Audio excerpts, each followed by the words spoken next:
दादाजी जी शुरू करें। हो।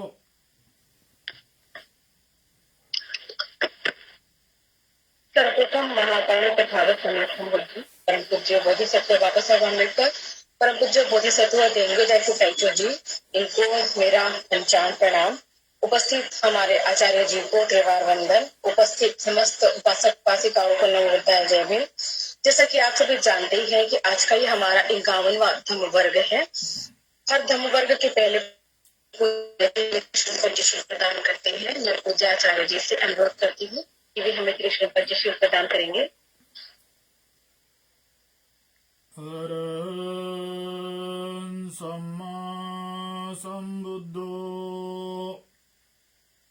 अरहं सम्मा संबुद्धो बुद्धं भगवन्तं बुद्धं भगवन्तम् अभिवादेमि।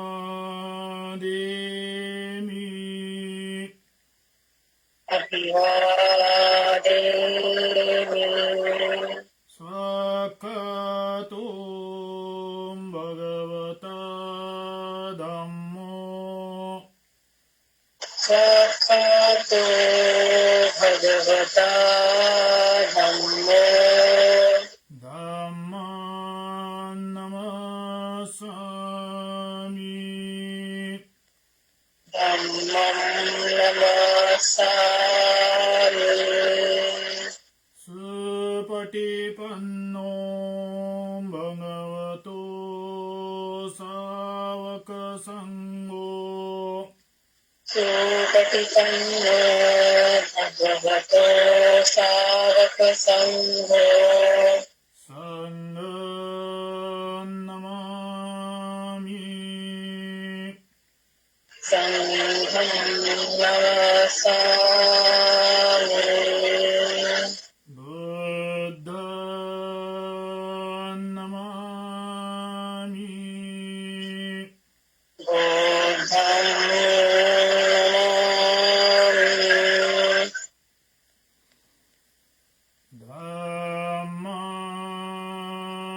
नमामि। धम्मं नमामि।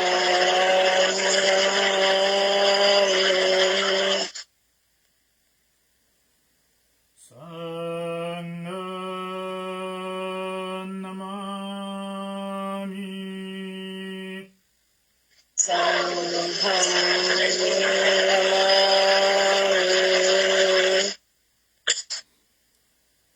अहं वन्दामि सर्वदा अहं वन्दामि सर्वदा। नमो तस्स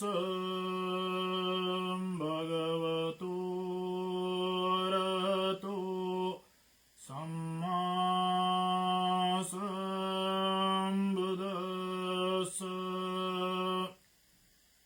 नमो तस्स भगवतो अरहतो सम्मा सम्बुद्धस्स। नमो तस्स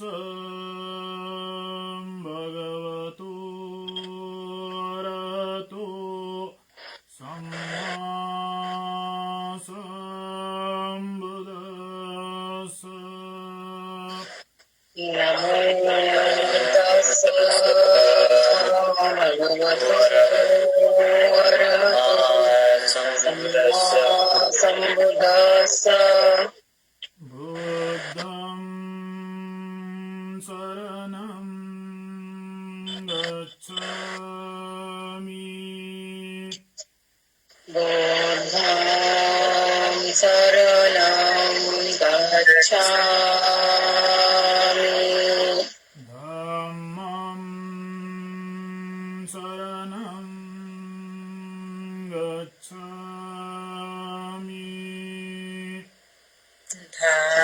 धम्मं शरणं गच्छामि सङ्गं शरणं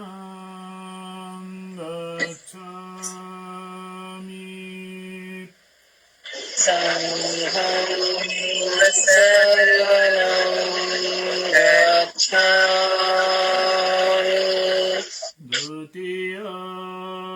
द्वितीयम्पि बुद्ध शरणं गच्छामि तृतीयाम्पि बुद्धं शरणं गच्छामि द्वितीयम्पि धम्मं शरणं गच्छामि तृतीयाम्पि धम्मं शरणं गच्छामि द्वितीयम्पि सङ्घं शरणं गच्छामि तृतीयाम्पि संघं शरणं गच्छामि तृतीयम्पि बुद्ध शरणं गच्छामि तृतीयाम्पि बुद्धं शरणं गच्छामि तृतीयम्पि धम्मं शरणं गच्छामि तृतीयाम्पि धम्मं शरणं गच्छामि तृतीयम्पि सङ्घं शरणं गच्छामि तृतीयाम्पि संघं शरणं गच्छामि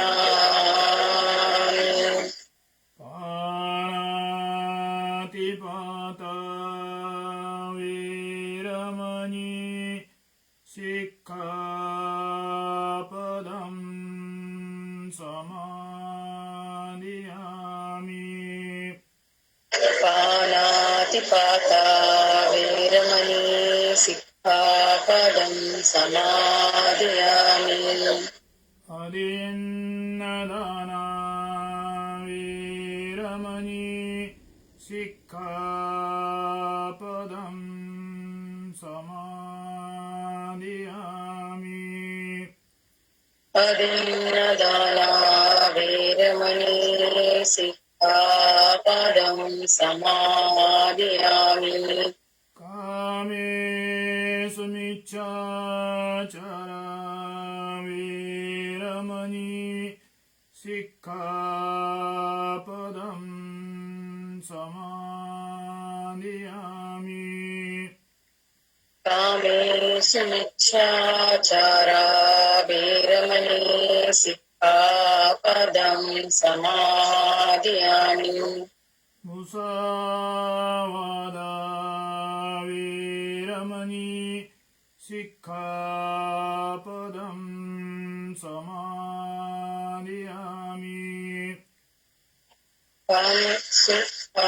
सुच्छाचारा वीरमणि सिक्खापदं समादयामि सुरामेरयमज्ज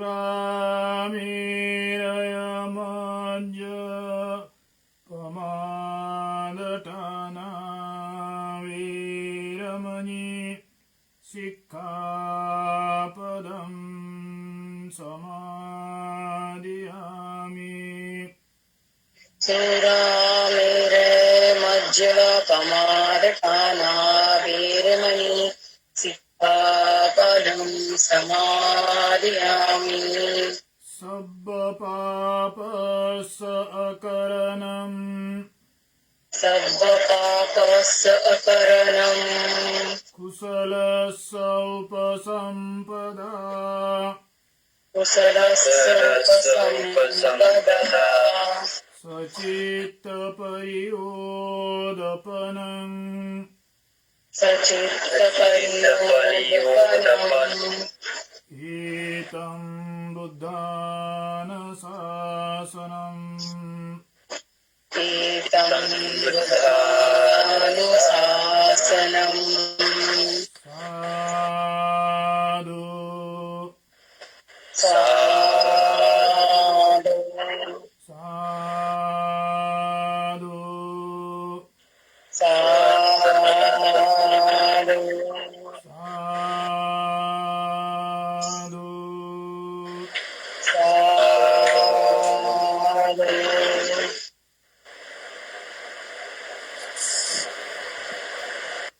जैसा कि आप सभी जानते हैं कि आज का यह हमारा 51वां धम्म वर्ग है।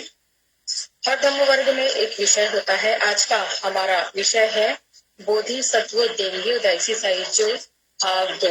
मैं पूजा आचार्य जी से अनुरोध करती हूँ कि वे आज हमें इस विषय पर धम्म प्रवचन प्रदान करने की कृपा करेंगे। ज्ञान प्राप्ति प्रधान सम्यक संबुद्ध ज्ञान प्राप्ति का मार्ग बुद्ध धम्म ज्ञान प्राप्ति मार्ग से चलने वाला संघ त्रिरत्न को पंचांग प्रणाम। आज ये अपना 51वां ऑनलाइन प्रवचन माला।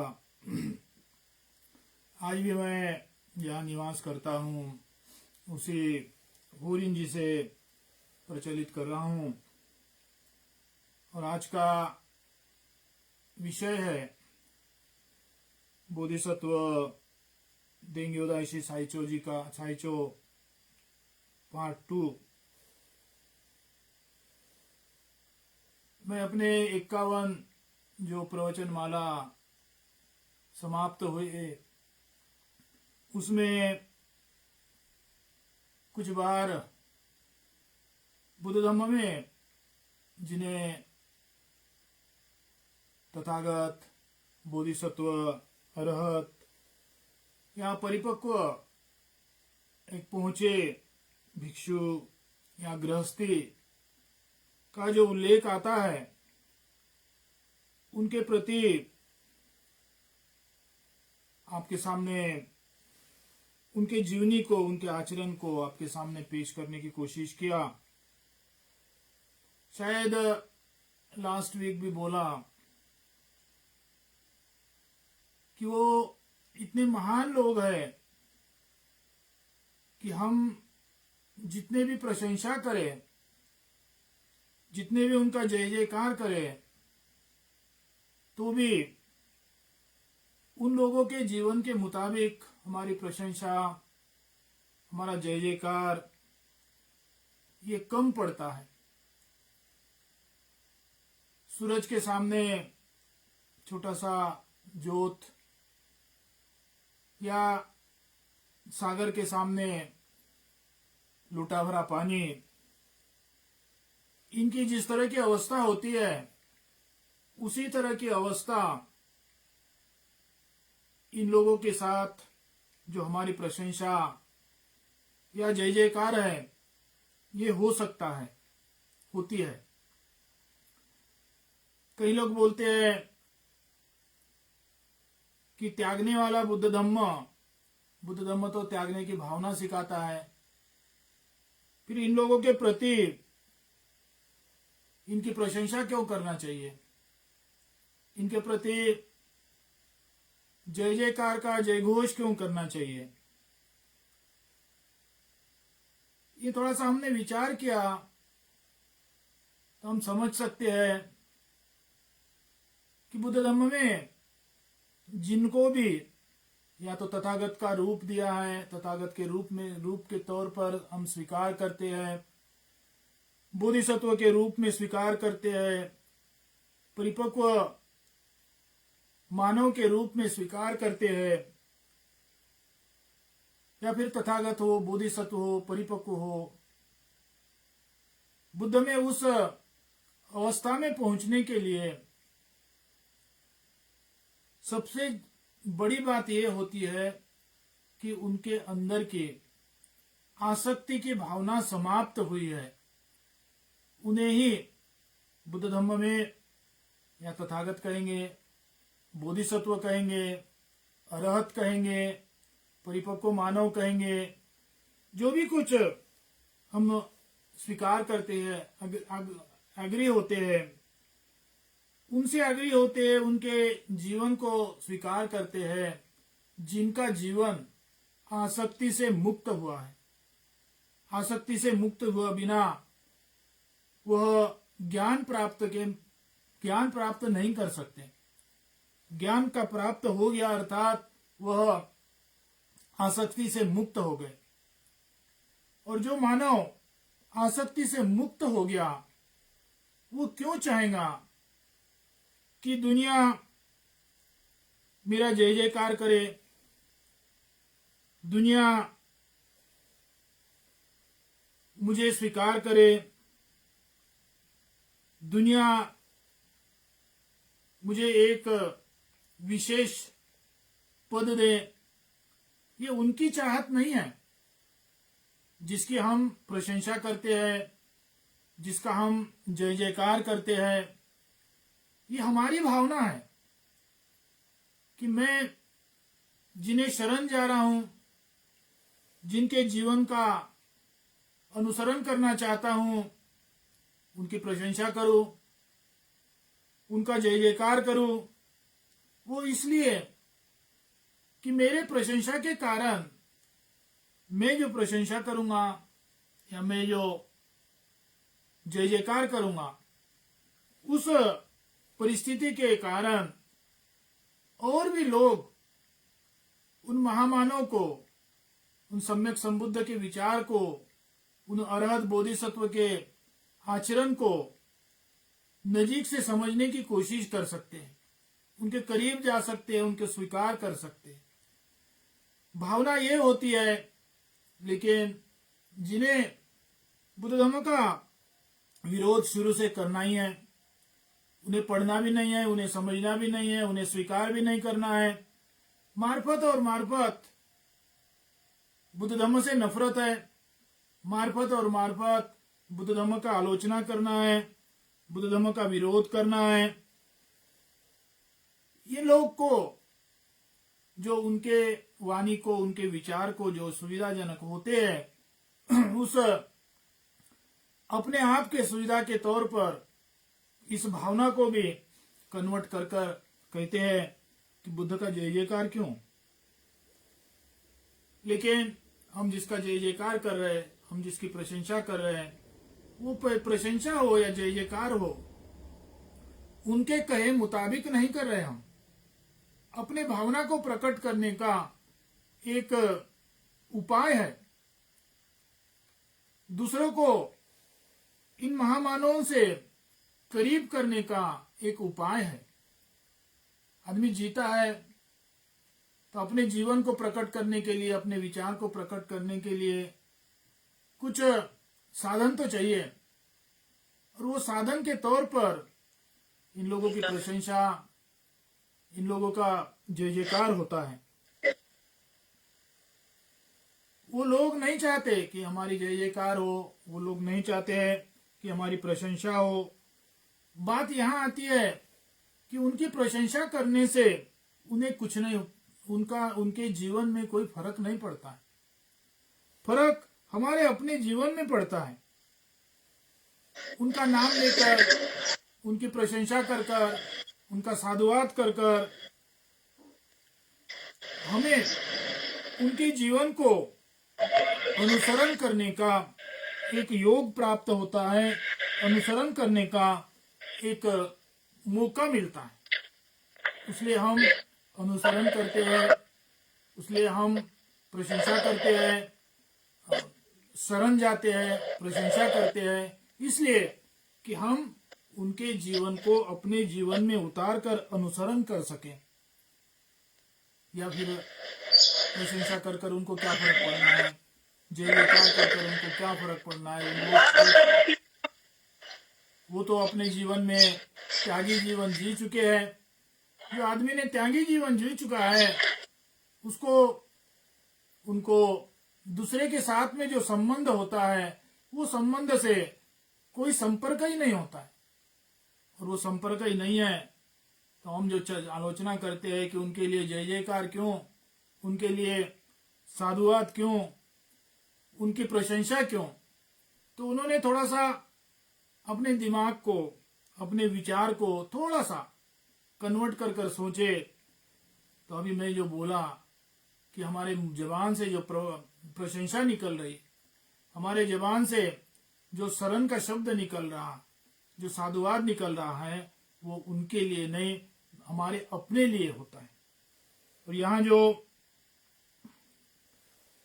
मैं तथागत का जीवन, या आज पिछले हफ्ते से जो देंग्यो दाइशी साइचो जी के जीवन के माध्यम से आप लोगों को एक जीवन सिखाने की कोशिश कर रहा हूं, वो उनके प्रशंसा के लिए नहीं, वो उनके जय जयकार के लिए नहीं, उनके जीवनी के माध्यम से, उनके विचार के माध्यम से हमें भी कुछ सीख सकते, हम भी कुछ सीख सकते हैं, हम भी कुछ अपना सकते हैं, हम भी कुछ अनुसरण कर सकते हैं।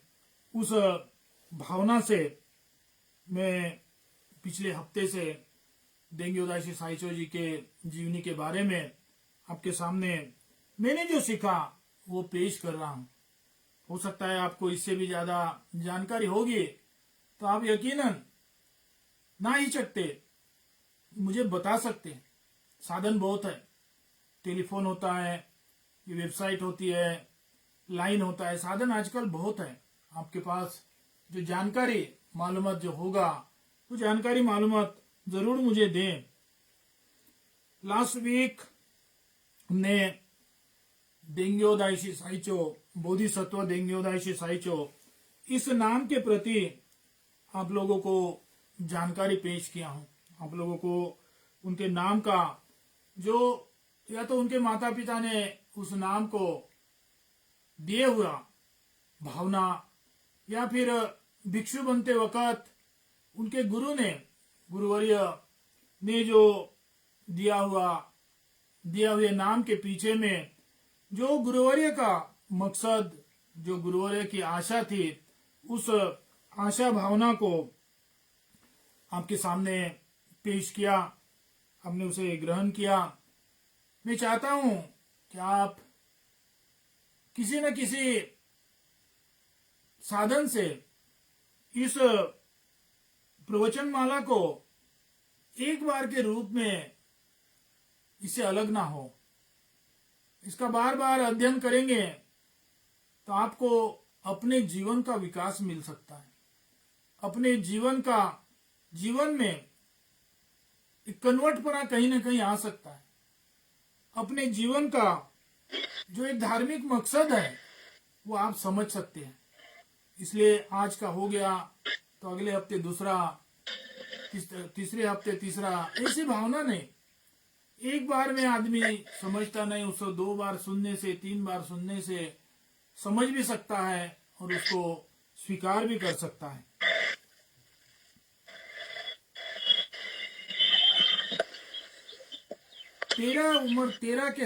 उम्र के 13वें वर्ष में हिरोनो, ये उनका बचपन का नाम था। 13वें वर्ष में, उम्र के 13वें साल में भिक्षु जीवन को स्वीकार किया तब उन्होंने अपने गुरुवर्य के माध्यम से साइचो ये नाम स्वीकार किया और जीवन के अंतिम में जो उनके जीवन जीने का प्रथा, उनका ज्ञान, उनका कैपेबिलिटी देखकर उस वक्त के जो राजा थे उन्होंने डेंग्यो करके नाम दिया था। ये उनके 3 नाम। 13वें वर्ष से लेकर 13वें वर्ष जब भिक्षु का जीवन ग्रहण करने के पश्चात उनके जीवन को, उनके जीवनी को, उनके कैपेबिलिटी को, उनके योग्यता को देखकर उन्हें एक राजा, उस जमाने में 2 प्रकार के भिक्षु जापान में होते थे। एक उस जमाने के जो राजा थे वो राजा ने स्वीकृत किया भिक्षु, और दूसरे जो भिक्षु होते थे वो आम भिक्षु होते थे। राजा जब स्वीकृत करता है एक किसी भिक्षु को, राजा राष्ट्रीय भिक्षु के रूप में स्वीकृति देता है तो उनका जीवन एक अलग से ही हो जाता है।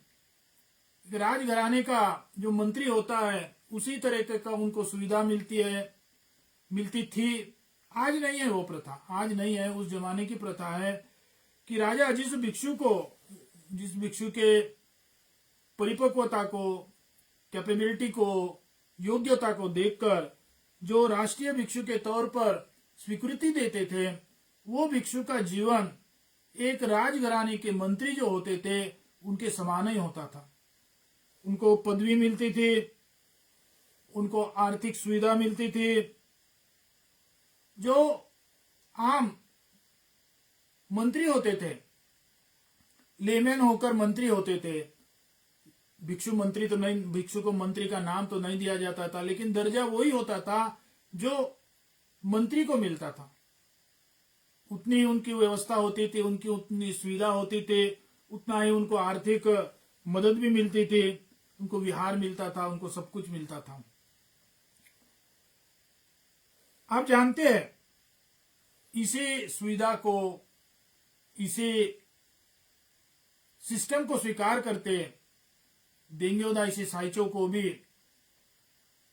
वही सुविधा मिली जो एक राजा ने किसी भिक्षु को, बहुत कम भिक्षु हुआ करते थे ऐसे, आम भिक्षु तो साधारण भिक्षु के रूप में ही जीते थे, लेकिन इन्हें चुने ऐसे भिक्षु होते थे कि जिनको राजा राष्ट्र भिक्षु के तौर पर स्वीकृति देते थे। आप जानते हैं कि सिद्धार्थ गौतम बुद्ध का जन्म जीवन कैसा था, शुरुआती जीवन कैसा था। उन्होंने 29 साल का जो उम्र था, उस 29 साल के उम्र तक सिद्धार्थ गौतम का जीवन कैसा था आप जानते हैं। उनके पास महल था, उनके पास सेवक क्या दास थे। इकोनॉमिक बोला जाए तो शुद्धोधन राजा के पास जितना इकोनॉमिक था वो सब सिद्धार्थ का ही था। एक तरफ से सिद्धार्थ अधिकारी रूप से जीते थे, वो एरिया के अधिकारी तौर पर जीते थे। और देंग्यो दाइशी साइचो, इनके भी पिताजी उसी एरिया के बड़े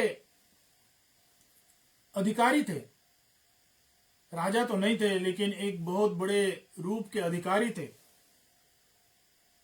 अधिकारी होने का कारण आप समझते हैं, सिद्धार्थ गौतम को जितनी सुविधा मिली उतनी तो नहीं मिली होंगी, लेकिन करीब करीब बराबरी की सुविधा देंग्यो दाइशी साइचो इनको भी मिली थी। वो चाहे तो पिताजी के वारिसदार के रूप में अपने जीवन को समाप्त संबंध कर सकते थे, लेकिन उन्हें वो जीवन जो शौलत दौलत से भरा जीवन में संपन्न जीवन नजर नहीं आता था। उल्टा उनको वो जीवन दुखी महसूस होता था। जायदाद इतना है, नाम इतना है। आमतौर पर जायदाद, नाम ये होता तो लोग बड़े खुशी से उसी में डूब कर जीते हैं, जीवन की असलियतता को भूल जाते हैं। लेकिन तथागत सम्यक संबुद्ध हो, ये देंग्यो दाइशी साइचो जी हो, इनके समान जो महान व्यक्ति होते हैं, वो महान व्यक्ति का जीने का अंदाजा उसमें नहीं सुखी मानते हैं कि जहाँ दौलत है, जहाँ शौलत है। वो वहां अपने जीवन का सुख मानते हैं कि जहां सांसारिक दुख है, उस सांसारिक दुख से मुक्त होना। मानव के जीवन में जो तृष्णा है, वो तृष्णा से वंचित होना, उस जीवन को बुद्ध धम्म में जो महान करके गिना जाता है, उनका जीवन उस तरह का होता है। देंग्यो दाइशी साइचो जी ने भी, उनके पास या थी या पिताजी के वारिस के तौर पर आने वाली जायदाद थी या नाम था, उसे उसमें से संतुष्ट नहीं थे, सेटिस्फैक्शन नहीं थी कि पैसे और भी बड़े, नाम और भी बड़ा। उस जीवन में उनके अंदर में संतुष्टि नहीं थी, सेटिस्फैक्शन नहीं था। तथागत सम्यक संबुद्ध ने जो अपने जीवन में प्राप्त दौलत शौलत को त्याग कर सम्यक संबुद्धि को प्राप्त करने, ग्रहण करने के लिए, अपने अंदर में जो सम्यक संबुद्धि है उसको प्रवजित करने के लिए, उसको प्रकट करने के लिए जो तथागत सम्यक संबुद्ध ने मार्ग अपनाया, वो फिर चार आर्य सत्य हो, अष्टांगिक मार्ग हो, और भी कुछ मार्ग है जो कि आगे जाकर बहुत गहराई से बताना पड़ता है, आगे जाकर बहुत महानता योग्यता से बताना पड़ता है। कभी इसी प्रवचन के माध्यम से वो भी करेंगे।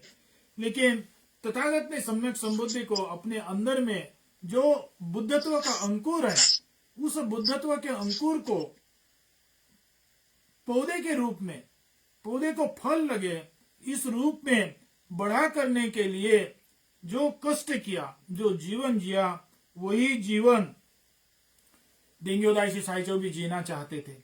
इसलिए माता पिता के माध्यम से मिलने वाली जो सुख सुविधा है, या आगे जाकर माता पिता के वारिस बनकर जो मिलने वाली सुख सुविधा थी, उसको त्याग दिया, उसको ठुकरा दिया, और 13वें साल में गुरु की खोज कर उन गुरु के पास में जाकर भिक्षु जीवन को आरंभ किया।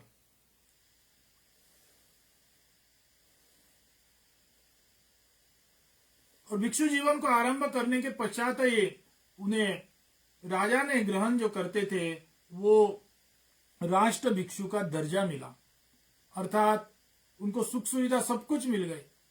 जो घर में थी, हो सकता है राजा से डायरेक्ट है, तो माता पिता के माध्यम से जो सुख सुविधा मिलती थी, या एक नाम हो गया, उससे भी अधिक सुख सुविधा या नाम वो भिक्षु बनने के बाद उनको प्रोवाइड किया गया। कहीं उनके सेवक बनाए गए, कहीं उनके कार्य में हाथ बताने वाले बनाए गए, विहार दिया गया, कहीं संपत्ति दी गई, कहीं सुविधा दिया गया। लेकिन उनको वो सुविधा, उनको वो नाम, उनको वो जायदाद शुरू से ही पसंद नहीं था। वो हर वक्त सोचते थे कि ये जो मुझे मिल रही राज्य भिक्षु के तौर पर मुझे जो सुख सुविधा मिल रही है, यही तो मेरे जीवन को नष्ट करने वाली सुख सुविधा है, यही तो मेरे क्लेश को बढ़ावा देने वाली सुविधा है, यही तो मेरे आसक्ति को बढ़ावा देने वाली सुविधा है। जिस सुविधा को, जिस दौलत को, जिस शौलत को मैं नकारने के लिए भिक्षु बना था, फिर से मुझे वही शौलत दौलत मिलना चालू हो गया।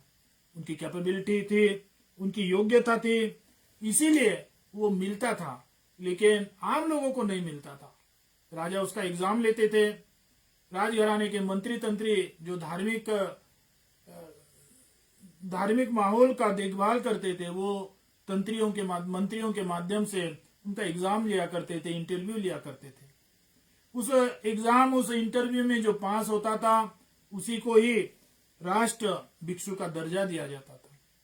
देंग्यो दाइशी जी की कैपेबिलिटी थी, वो लेखनी परीक्षा में भी पास हुए, वो राजा के इंटरव्यू में भी पास हुए, तब कुछ ये राष्ट्र भिक्षु का दर्जा मिला और वो सुविधा मिली। लेकिन देंग्यो दाइशी स्वयं को वो सुविधा पसंद नहीं थी। उस सुविधा को त्यागने के लिए भिक्षु बने थे, लेकिन वो सुविधा उनके आगे पीछे घूमते ही रहे। इसलिए उन्होंने सोचा, उस वक्त ये नारा में रहते थे, एक नारा करके फेमस, जापान में आज भी एक विहार की सिटी के रूप में, एक विहार के डिस्ट्रिक्ट के रूप में जाना जाता था। 1500 वर्ष पहले से जो निर्माण हुआ वो एक नारा करके सिटी है। वो सिटी में रहते थे। वो सिटी में रहकर ये राष्ट्र भिक्षु की सुविधा ग्रहण करते थे। लेकिन उन्हें लगा कि ये जो सुख सुविधा, मैं जिस सम्यक संबुद्धि ज्ञान प्राप्ति के लिए भिक्षु बना, ये सुख सुविधा ही मुझे मेरे जीवन का बांधा बन सकती है।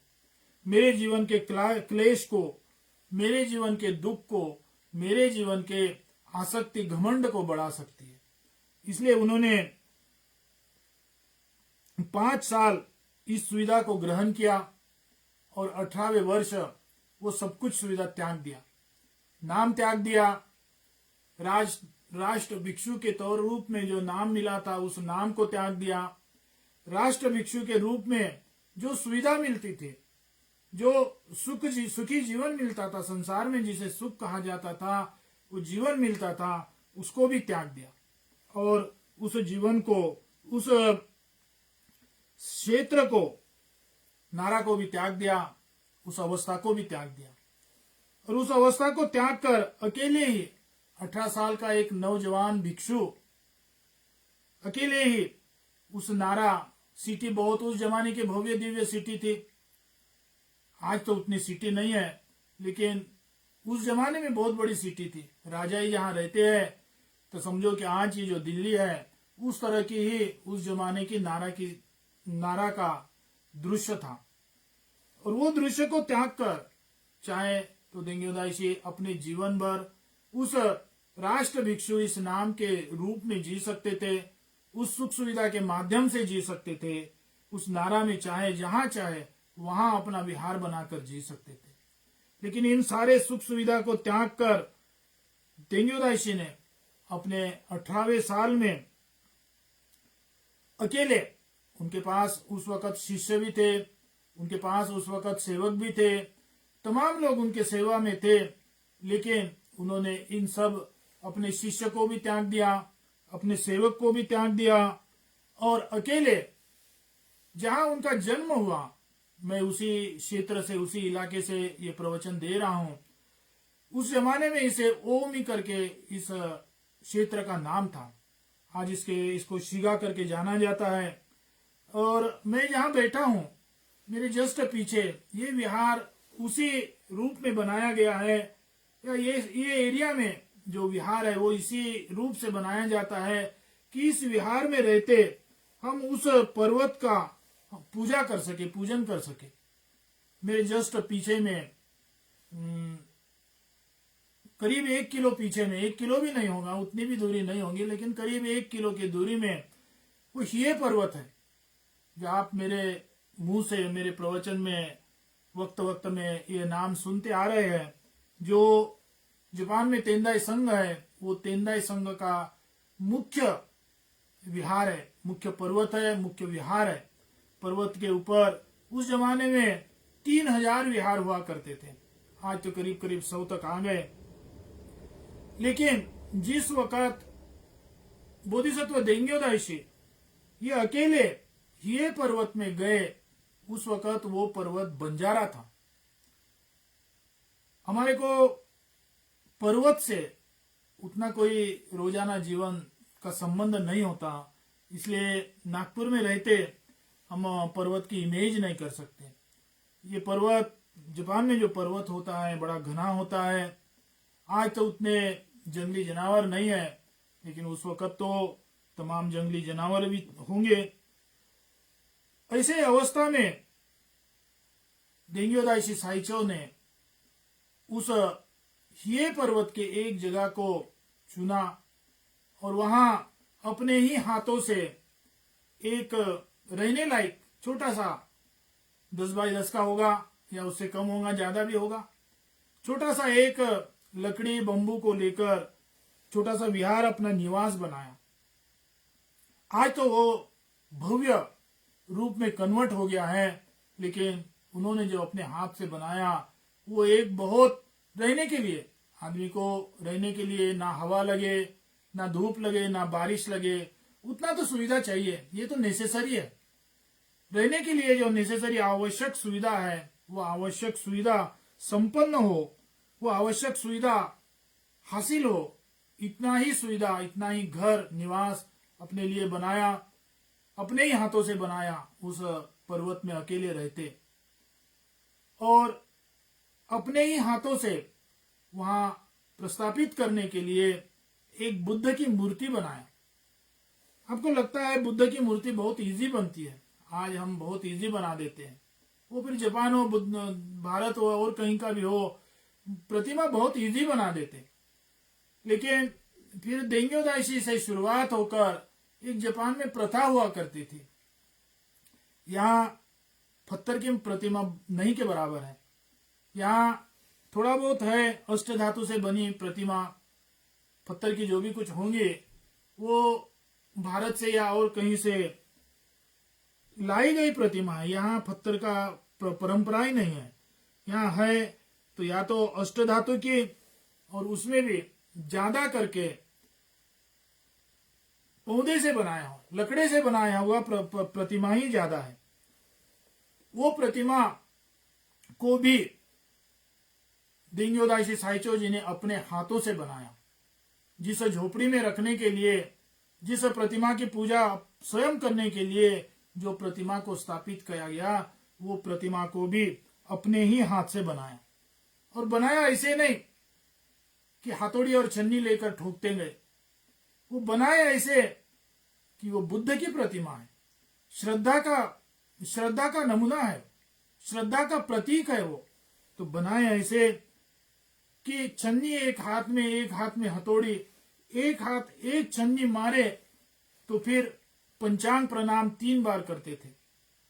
एक हथौड़ी मारे तो 3 बार पंचांग प्रणाम, एक हथौड़ी मारे तो पंचांग प्रणाम 3 बार। ऐसे करते करते प्रतिमा की शुरुआत से अंतिम तक 3 बार पंचांग प्रणाम करते ही उस प्रतिमा को निर्माण किया। और उस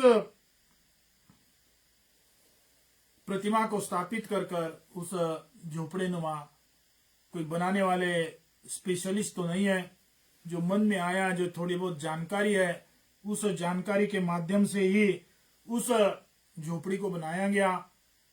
प्रतिमा को उसका आकार कैसा था, आकार कैसा रहे, इससे भी महत्व ये है, हम सीखना पड़ेगा कि श्रद्धा से जो बनती है वो प्रतिमा, एक हथौड़ी एक छन्नी मारे उस पौधे के, उस झाड़ के ऊपर एक छन्नी मारे तो उसके प्रति 3 बार पंचांग प्रणाम करते। एक छन्नी मारे तो पंचांग प्रणाम 3 बार, एक छन्नी मारे तो पंचांग प्रणाम 3 बार। ऐसे करते करते वो प्रतिमा को निर्माण किया गया। आज प्रतिमा निर्माण के लिए हम अपने श्रद्धा को बाजू में रख देते। आज प्रतिमा निर्माण के लिए हमारे यहाँ की प्रतिमा जो है वो फक्त और फक्त पैसे से ही बनी जाती है। लेकिन प्रतिमा जो होती है वो पैसे से संबंधित नहीं है। यकीनन पैसे की आवश्यकता तो है, लेकिन प्रतिमा जो होती है वो श्रद्धा का भाग है। बोधिसत्व देंग्यो दाइशी साइचो ने जो प्रतिमा बनाते वक्त अपने तन की, अपने मन की श्रद्धा, पंचांग प्रणाम ये मन से प्रकट होनी हुई श्रद्धा है। पंचांग प्रणाम ये अपने शरीर का इस्तेमाल कर शारीरिक तौर पर भी श्रद्धा को प्रकट किया हुआ एक प्रकार है। वो तन और मन की श्रद्धा होती है तब कोई जो प्रतिमा होती है वो सही प्रतिमा होती है। हम फक्त आर्थिक अर्थ को एकत्र कर प्रतिमा बनाने की कोशिश करते हैं और बना भी लेते हैं। अर्थ की आवश्यकता है, अर्थ के बिना बनता नहीं है। लेकिन श्रद्धा के बिना, फिर वो मन की होंगी या तन की होंगी, श्रद्धा के बिना, हम श्रद्धा को बाजू में रखकर हम प्रतिमा बनाते हैं। इसलिए आगे जाकर वो प्रतिमा जिस तरह हमें बुद्ध धर्म के मार्ग पर खींचना चाहिए, हमें बुद्ध धर्म के मार्ग पर ले जाना चाहिए, वो मार्ग दिखाने में थोड़ा कमजोर हो जाती है। इसलिए पैसे की तो आवश्यकता होती है, लेकिन पैसे के साथों साथ ये बोधिसत्व देंग्यो दाइशी साइचो जी ने जिस तरह प्रतिमा बनाया, एक छंजी मारे तो 3 बार पंचांग प्रणाम, ये जो भावना है, ये जो श्रद्धा है, इस भावना और श्रद्धा से ही हमने भी प्रतिमा का निर्माण करना चाहिए, विहार का निर्माण करना चाहिए। आज वक्त हो गया, इसलिए यही आज का प्रवचन समाप्त करते हैं। मैं आशीर्वाद की गाथा बोलूंगा, आप सबने हाथ जोड़कर उसे ग्रहण करना है। नथी में शरणं अय्यं, बुद्धो में शरणं वरम्, एतेन सच्चवज्जेन होतु ते जयमङ्गलम्। नथि मे शरणं अय्यं, धम्मो मे शरणं वरम्, एतेन सच्चवज्जेन होतु ते जयमङ्गलम्। नथि मे शरणं अय्यं, संඝो मे शरणं वरम्, एतेन सच्चवज्जेन होतु ते जयमङ्गलम्। इमाय बुद्धपूजाय कथाय शुद्धचेतसा, चिरन्ति तन्तु सद्धम्मो, लोकोऽन्तु सुखी सदा। इमाय धम्मपूजाय कथाय शुद्धचेतसा, चिरन्ति तन्तु सद्धम्मो, लोकोऽन्तु सुखी सदा। इमाय संඝपूजाय कथाय शुद्धचेतसा, चिरन्ति तन्तु सद्धम्मो, लोकोऽन्तु सुखी सदा। सब्बपापसकरणं कुशलसौपसम्पदा, सचित्तपरियोदपनम्, एतं बुद्धानुशासनम्। साधु साधु साधु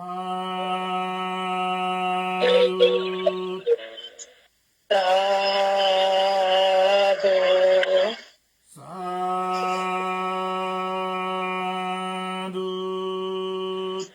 साधु।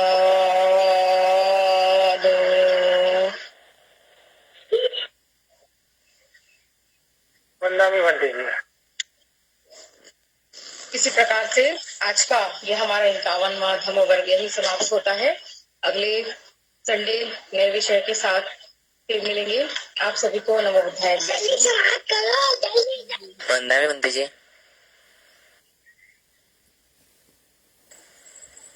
वंदना भंते जी। सभी उपासक उपासिकाओं को जय भीम, नमो बुद्धाय। मंगलवार को ज्येष्ठ पूर्णिमा है, उसकी आप सभी को मंगल।